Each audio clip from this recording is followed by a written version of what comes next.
All right, what's up, everybody? Welcome back to another episode of Newt News.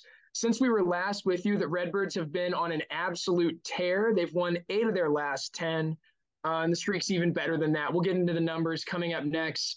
We just want to give you a quick shout out at the beginning, quick reminder. We've got merch up.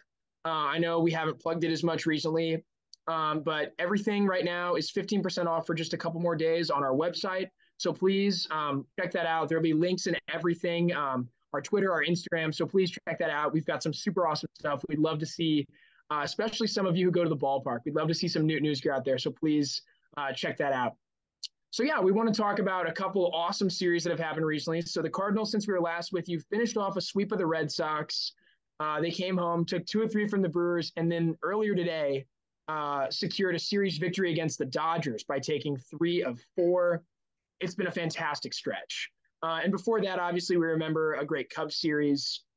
So the Cardinals have really put to rest some of the early season doubts. Sure, they're still 6 games below 500, but I think everyone sees the talent shining through. So we're going to go back. We're going to recap each of these series. And then, as we do normally, we'll preview and get some cool storylines.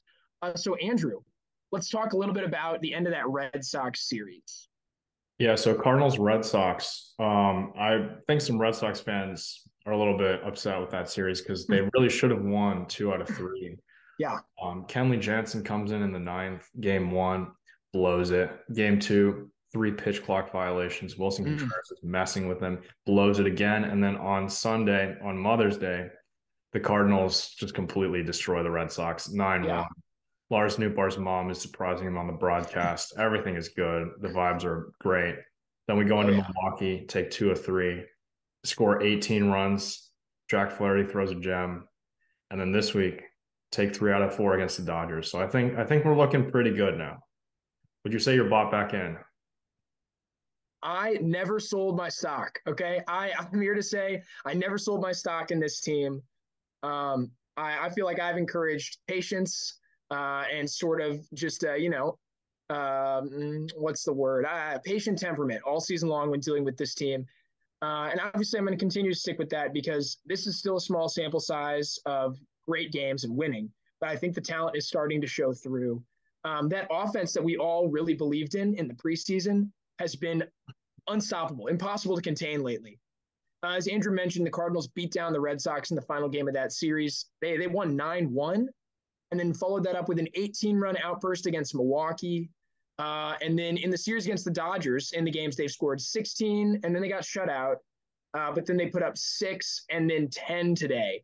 So you've seen the Cardinals this week averaging over 7 runs a game. It's been really great. This offense has been really tough to stop. And today, per Jeff Jones, 9 of the Cardinals' 10 runs were driven in by Oscar Mercado, Paul DeJong, and Brendan Donovan, just as we drew it up. So it shows that even when Paul Goldschmidt, he went over 5, even when he has an off day, right now there's enough talent in this lineup to score even on that kind of day. So just really great stuff. So I really want to talk about the Brewers series. The Cardinals in game 1, as we mentioned, scored 18 runs. I think the biggest talking point from that game was Jack Flaherty. He looked fantastic, easily his best start of the season. Let me get the numbers really quickly, but Jay Flair went 7 innings, picked up the win, allowed no runs, just 3 hits, and only 2 walks, which is really encouraging considering the control issues he's had this year. And he recorded 10 strikeouts. That's a massive performance from Jack. I think it's really a step in the right direction. You saw his fastball velocity trending up, and that's been a little bit of, a prickly storyline lately. Andrew, what can you tell us about that? Yeah, I think Jack Flaherty had some words to say to Derek Gould when asked about velocity, something about the art of pitching. I think he was pretty clearly frustrated just with himself and with the performance of the team. But he showed in Milwaukee that he still has it. He still has what it takes to be an ace, although that doesn't come out every start. Like we saw today, gave up a couple runs, wasn't quite as sharp, but it was still enough to give the Cardinals what they need. And to be honest, if the offense is going to perform like this every day, even against Clayton Kershaw, who's still shown that he's one of the best pitchers in the league, I'm not all that worried about Jack Flaherty being like a legit ace. I would like to have an ace going into the playoffs because I do think that we are going to start looking towards playoffs now.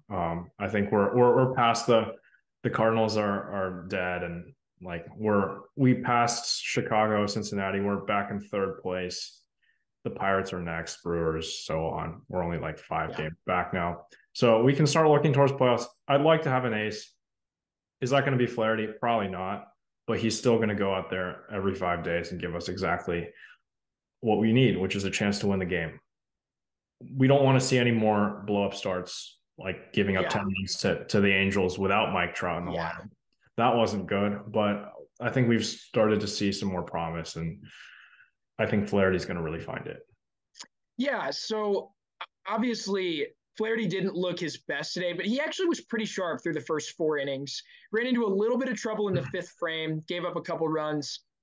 One of those came around on a balk, though. He still held them to 3 runs, just 4 hits allowed. The walks came back to bite him more this time. Flaherty didn't show a ton of control. He had a hit by pitch. Oh no, that was Liberatore. Never mind. But he did issue 4 walks, only 5 strikeouts. That's still better than 1 strikeout per inning, though, which is kind of a mark you look for in a starter.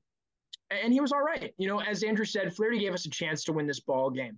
And that's actually part of, I think, a larger phenomenon around the Cardinals, especially recently, where you've seen the pitching has improved a lot.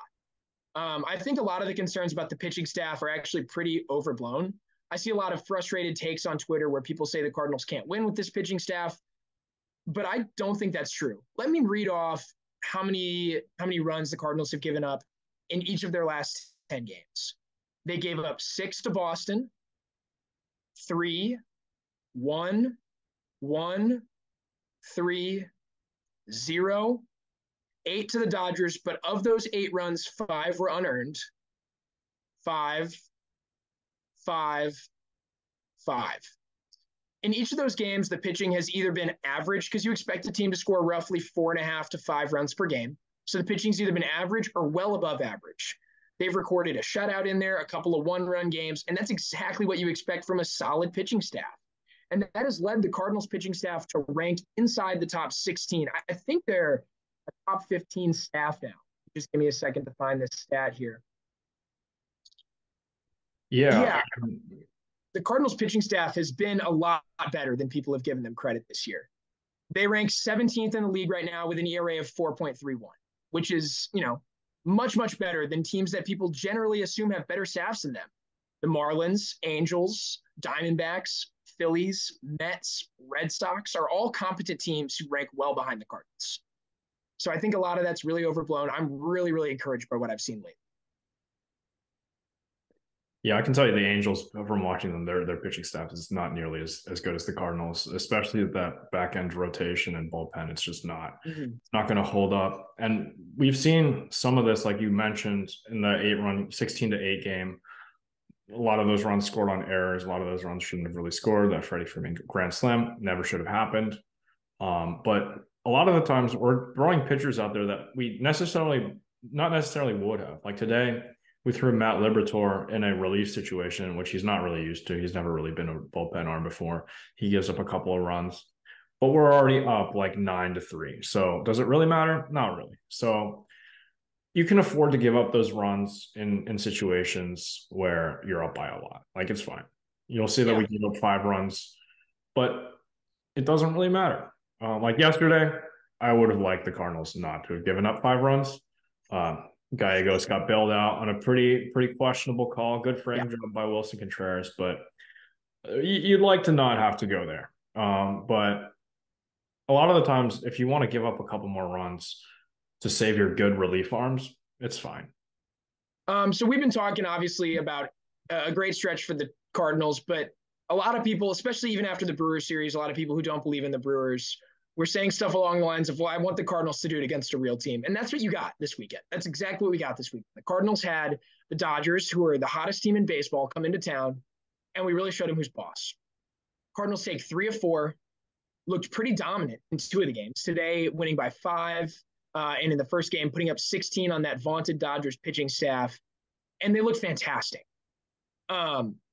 Now, I want to share a couple interesting stats. A lot of people will say the Cardinals and Dodgers are not comparable teams, but I actually don't think that's true, especially pitching-wise. So people will say, oh, the Dodgers have a fantastic pitching staff. But when you look at ERA, team ERA, are you ready for this? The Dodgers, they rank 16th at 4.29. The Cardinals ranked 17th at 4.31, almost identical. The difference here is in terms of total runs allowed. So first we're going to look at earned runs allowed. The Dodgers have allowed 202 earned runs, and the Cardinals have allowed 203. So pretty negligible difference here, almost identical. The difference comes in total runs allowed.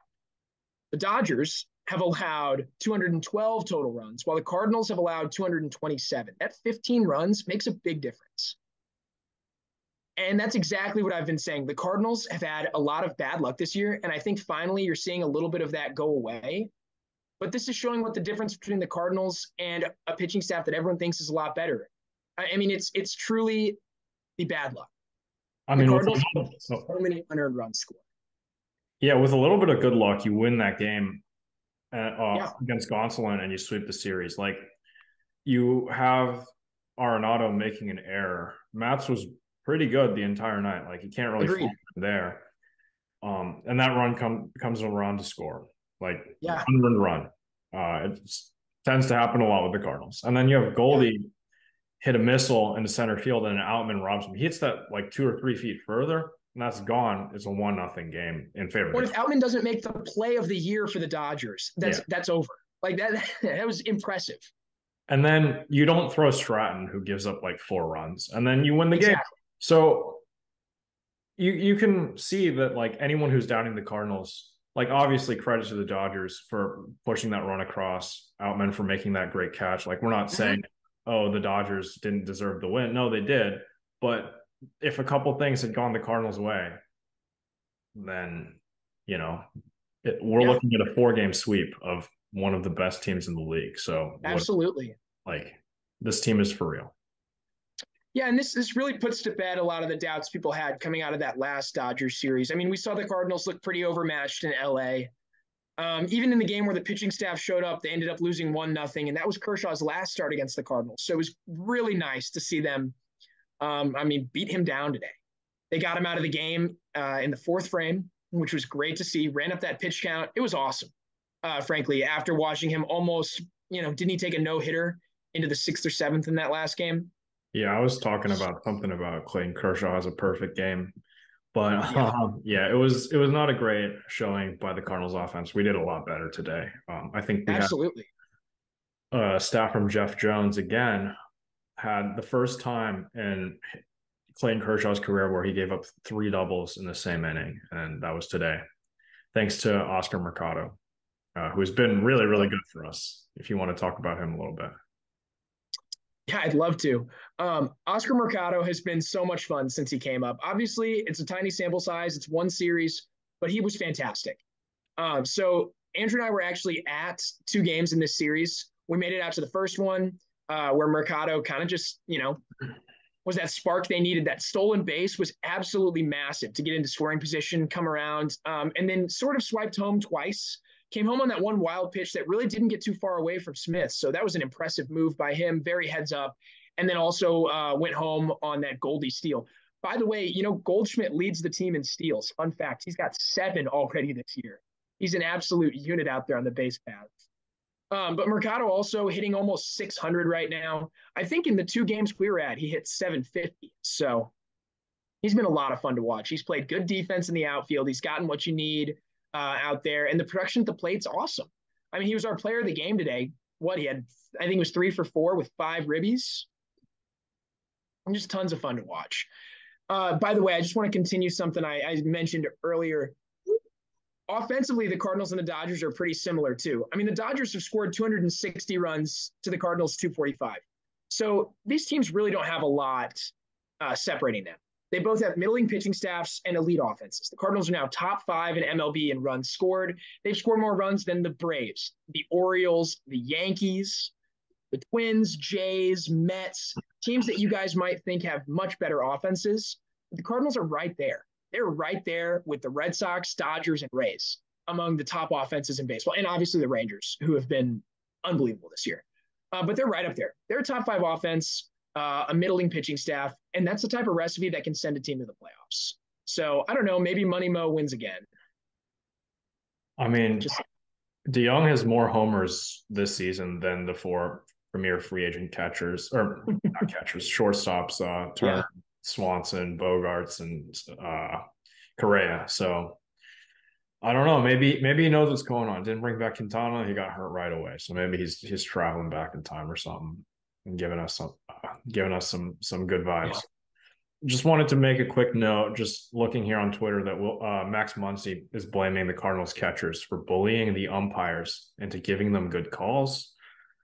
I don't really know what that was all about. He got tossed today on a call that was pretty clear to everyone that was a strike. Yeah. So the Cardinals catchers bullied umps for favorable calls. So not only is Wilson Contreras the reason that the Cardinals pitchers can't pitch, he's the reason that the Dodgers hitters can't hit. So I guess he's just doing everything. Everything is Wilson Contreras' fault in today's world. Just grow up and play baseball. Yeah. That's kind of a common theme during this streak that I've noticed, right? I mean, the Red Sox announcers were irate. Their postgame was hilarious. I'm sorry that Wilson Contreras manipulated the rules. That's the rules, okay? Like, don't complain. Wilson Contreras didn't break a single rule. He just threw Kenley Jansen out of rhythm, and that's fine.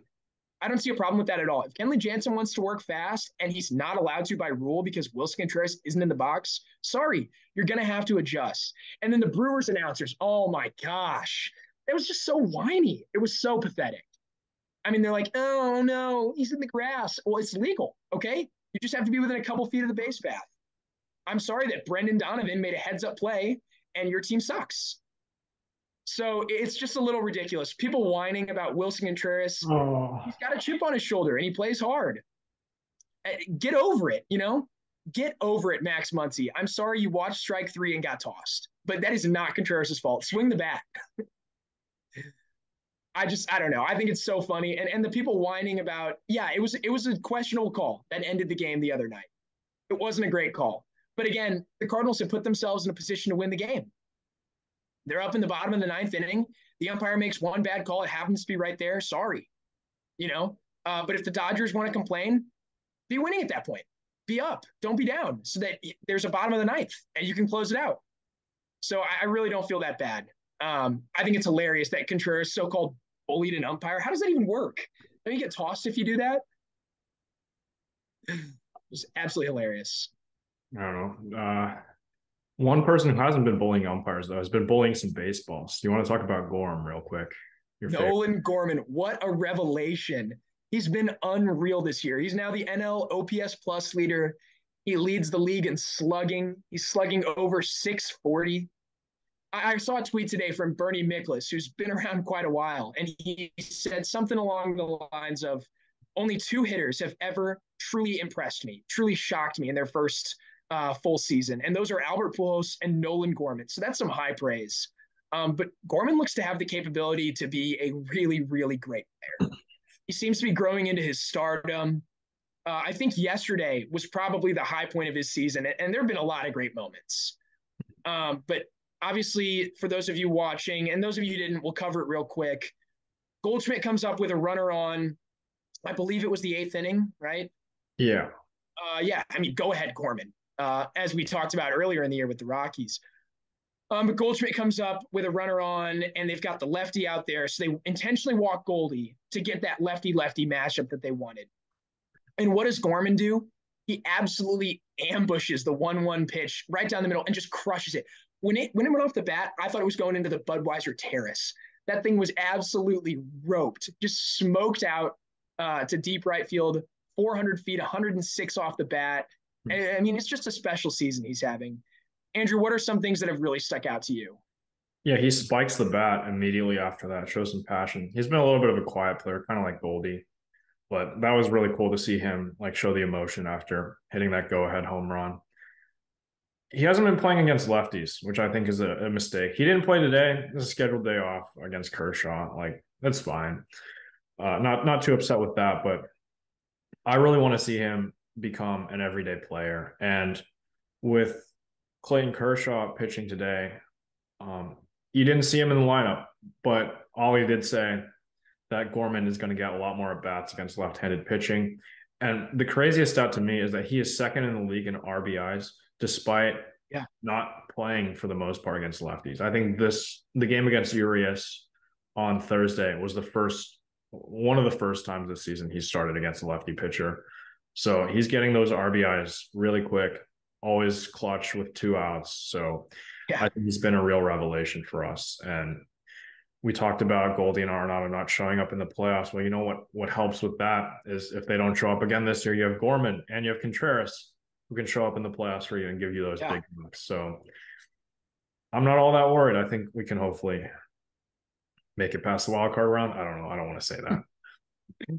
Well, I mean, that's just a huge part of this offense's success is its depth. And that's something that last year there was definitely an argument that the Cardinals were a really top-heavy offense. Sure, you had a lot of role players like Donovan who slapped it around quite a bit. I mean, they were doing their job, but it was really, really reliant on Goldie and Arenado having great games every night. And Goldie won you an MVP. He was awesome, but he can't carry a team in a series when he doesn't have it. And that's how it felt in Philadelphia or against Philadelphia at home. And this year, like Andrew said, you've got more guys that can carry that load. Hopefully Jordan Walker's up soon as well, because I think as he grows into himself, it's going to be exciting to watch him help shoulder that load. But right now, Gorman, Contreras, even DeJong, any of them seems like they can carry the offense on a given day. It's just so exciting. What was that? 7 All-Stars. You got Goldie, Arenado. Gorman's definitely an All-Star. Yeah. Contreras, maybe an All-Star.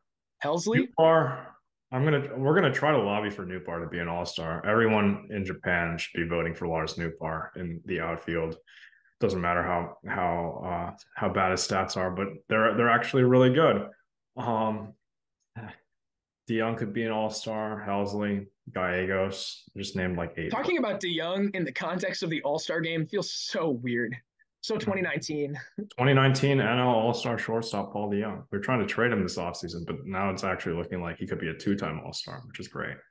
Well, I mean, the DeJong case is so interesting because the Cardinals have this option on him. And someone brought something up recently to me that I hadn't really considered with him before.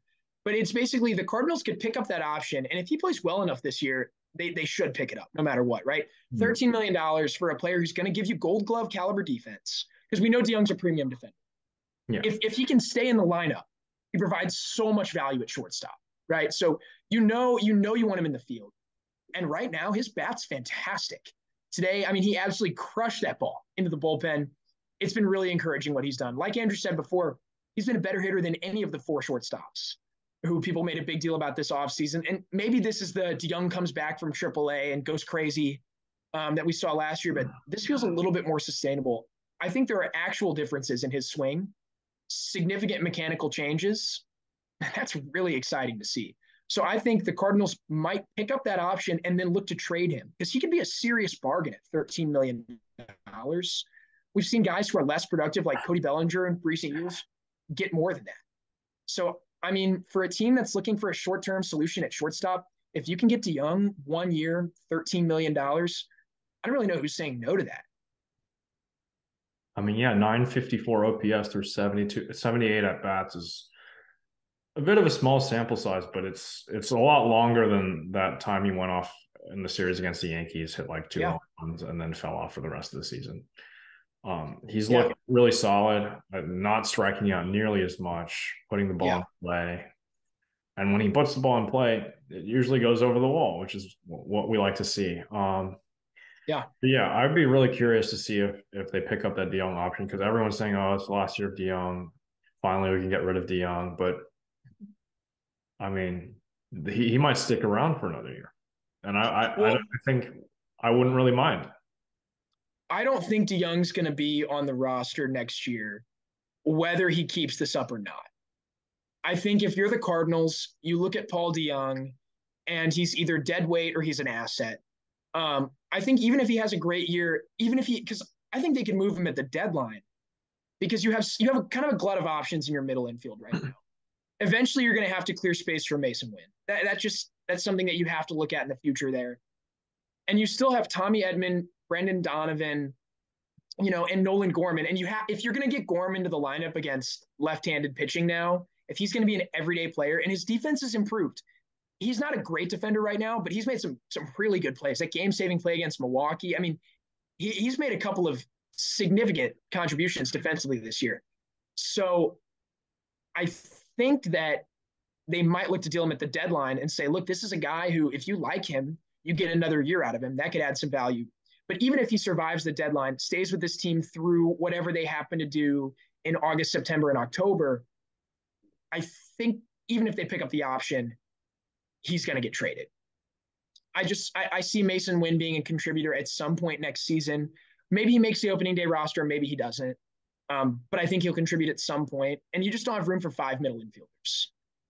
There's not enough at bats to feed that many players, and you're going to have to get all those guys at bats. So unless like Edman leaves in kind of a shocker, or Donovan, which would be really surprising, I think DeJong's going to get moved one way or another. DeJong's one of those guys I really want to see up with runners on right now. I mean, I feel like that's most of this lineup, but yeah, like in years past, DeJong would come to the play and be like, "Oh no, this is gonna end badly, or is he gonna strike out, ground to double play?" But now I really want to see DeJong up in those big moments, and I think that's really telling to some of the improvements that he's made over the offseason, over spring training. It's really good. Absolutely.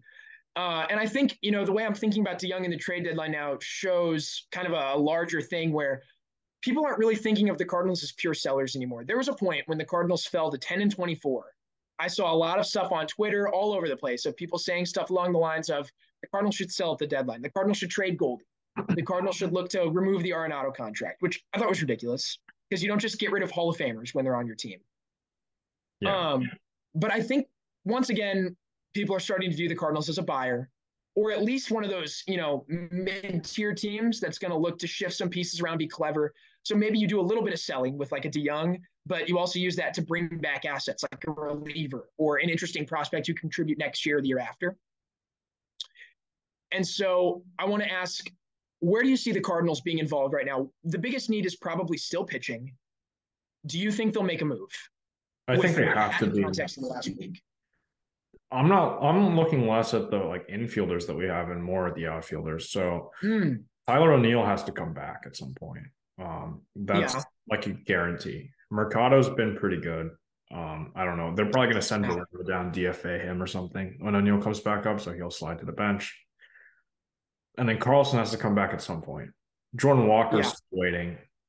So you have your outfield of O'Neill, Carlson, Nootbaar, which is what we thought it would be at the start of the season, or you have Burleson, Nootbaar, Carlson, or some like there's like 100 different options you can go with for a viable outfield if you include Walker, O'Neill, Carlson, Burleson, Nootbaar. I probably already said that, but like there's just so many different guys that you can stick in the outfield. It's pretty crazy. So I think they have to be involved in the starting pitching market. Like you have to see that. Like Steven Matz is not a viable starter. Agreed. Jack Flaherty's looked good. Miles Michaelis has looked good. Wainwright's gone after this year, and we don't know what the plan is for him. Maybe he shifts into a bullpen arm like he started. That would be kind of interesting. Liberatore has looked good in his first start, but that was a really small sample size. We'll have to see more of him. But you have to be in on that premier starting pitcher. That wasn't the problem last year in the postseason. Quintana went scoreless. Helsley sort of blew up later. That sort of happens, but it wasn't the pitching's fault really for either of the two losses, like the starters. So we have to be in on a starter though, I think, because all of the premier teams in the National League have an ace. The Braves have Max Fried.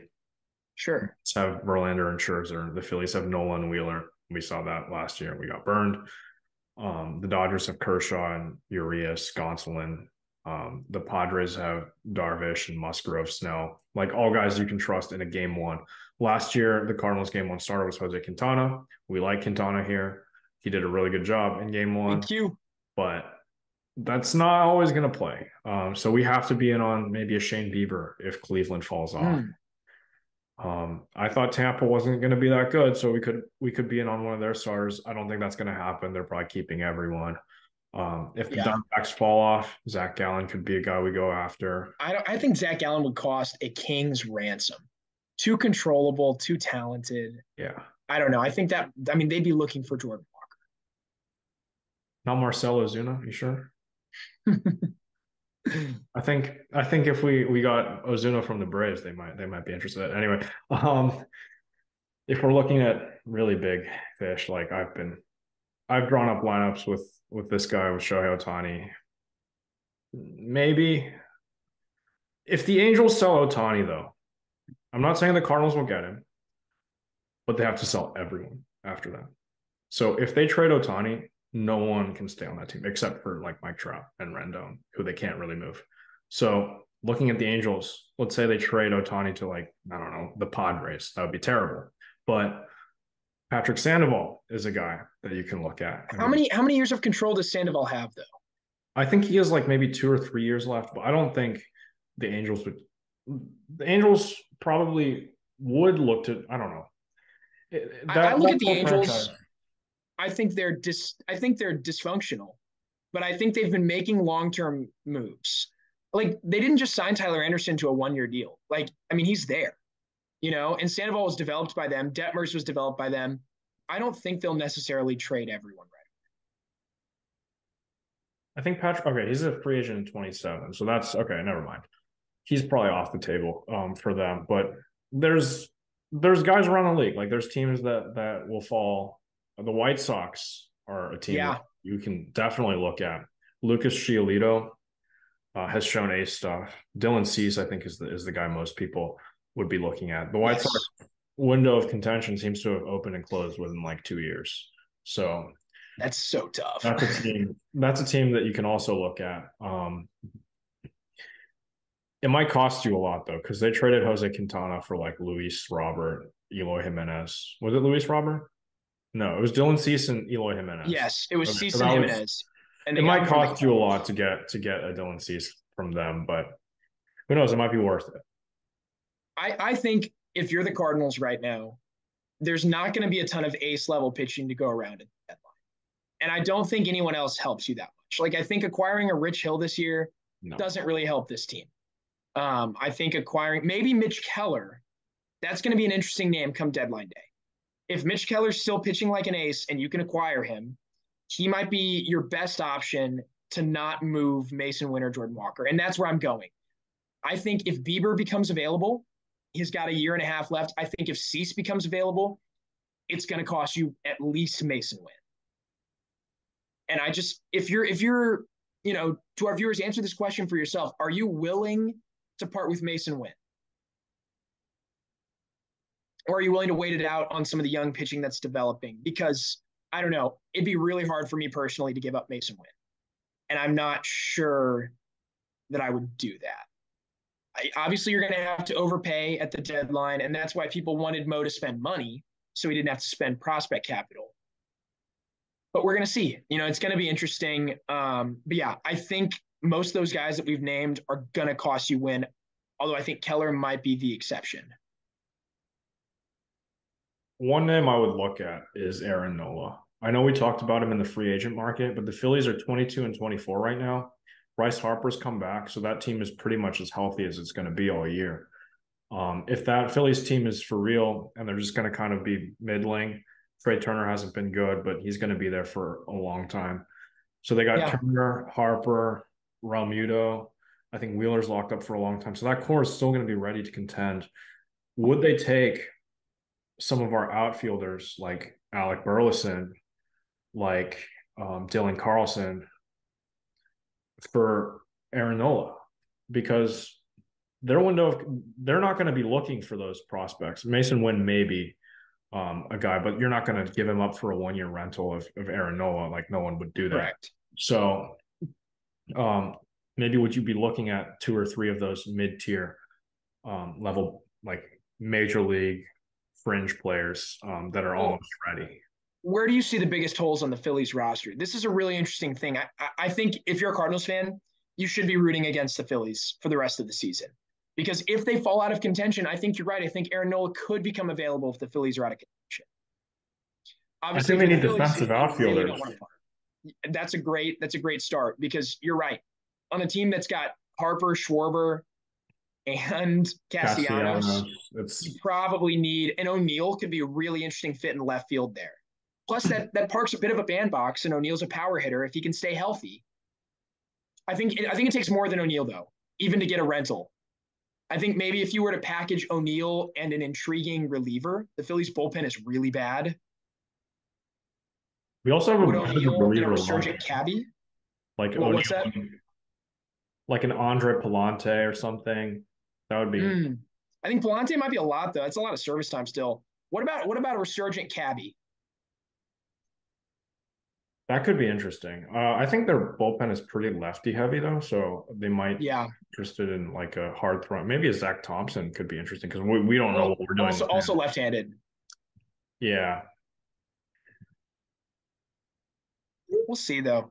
I think yeah, you probably need a mix of MLB ready outfield talent that has defensive capabilities. Maybe Dylan Carlson in a 1-for-1, but that's probably giving up a lot on the Cardinals end. I think this front office still believes in Carlson. He's younger than O'Neill and doesn't have the same injury history as O'Neill.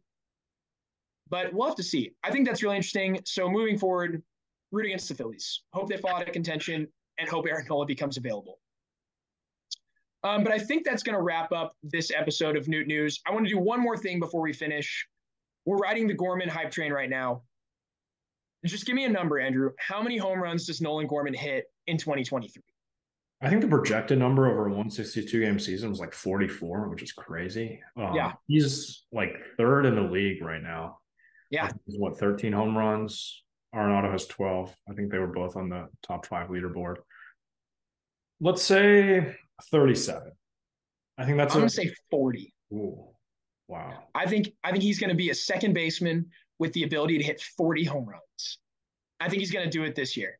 I'm so excited for Gorman, and I think if he hits 40 home runs, there could be some down ballot support for a little bit of a dark horse MVP, kind of like O'Neill in 2021 type of season. So I'm really excited to see what Gorman brings to the table. But yeah, all in all, it's been a great week to be a Cardinals fan. Looking ahead, real quick, we've got Cincinnati and Cleveland coming up. So the Cardinals are off for an Ohio road trip. They'll play again tomorrow night. Personally, I can't wait. I don't want to wait 24 hours for this game. I want to keep the momentum going. I can't wait to see him get into this. I think by the end of this week, you could see the Cardinals within a few games of 500, which would just be such a turnaround. Considering they're 6-0, it's 500 is there. 6-0 is ambitious. How many of these next 6 games? Obviously, the Cardinals are on the road where they've actually been better this season. They're 10-12 on the road compared to, I believe, 11-15 at home. How do you see the Cardinals going? So we have 4 against the Reds and 3 against the Guardians. Oh, so 7 games. 7 games. So we don't have an off day for a minute, but then we get 2 off days in a row after the Kansas City. That's weird. Really odd. But I'm going to say 5-2. I say we take 3 of 4 from the Reds, and I think we lose the game that Shane Bieber pitches. Maybe that gives Mo an idea. Maybe this guy's kind of good. Yeah. But then I think I'm going to say by June 4th, because we have 2 against the Royals and 3 against the Pirates who have really fallen off. I say by June 4th, the Cardinals are back to 500. Wow. And getting within 500 probably puts you second in the division. Yes. And depending on how the Brewers fare with a pretty tough upcoming schedule, you could see the Cardinals within striking distance to the point where one series could change, leadership of the division could change hands. Yeah, if we're being a schedule pod, we have 3 against the Astros for the Brewers, 4 against the Giants, which the Giants haven't been great, and then 3 against the Blue Jays. So, wow. I think they would consider it a successful road trip if they went 500. I don't know if they can. The Houston has resurged a little bit. Altuve's back. The Blue Jays are always going to be threatening. So they just dropped. I mean, the Blue Jays' record is a little deceiving. They're 25-22, but they played a lot of games in that AL East, which is really brutal right now. Yeah, it's a really tough division. They got swept by the Orioles, and then they dropped 3 of 4 to the Yankees. So, I mean, their schedule has been really tough. So I think they've still got it, and they can take down the Brewers. Yeah, hopefully they end up facing Manoah and Gausman. That's all I can say. I hope the Brewers finally face some ace-level pitching. They avoided Ohtani against the Angels, which was frustrating to those of us who are watching that. But yeah, it's been a great week. As we said before, we're looking ahead to another great one. Thanks for joining us on what was a little bit of a disjunctive episode of Newt News. But again, there's just so much positivity. We're bouncing around. So much fun. Great day at the ballpark. Yeah. We wish you all a great week. Please share, like, subscribe. Check out our other stuff. Check out our merch. And yeah, Everyone have a great week. Thanks again for joining us, and we'll see you real soon.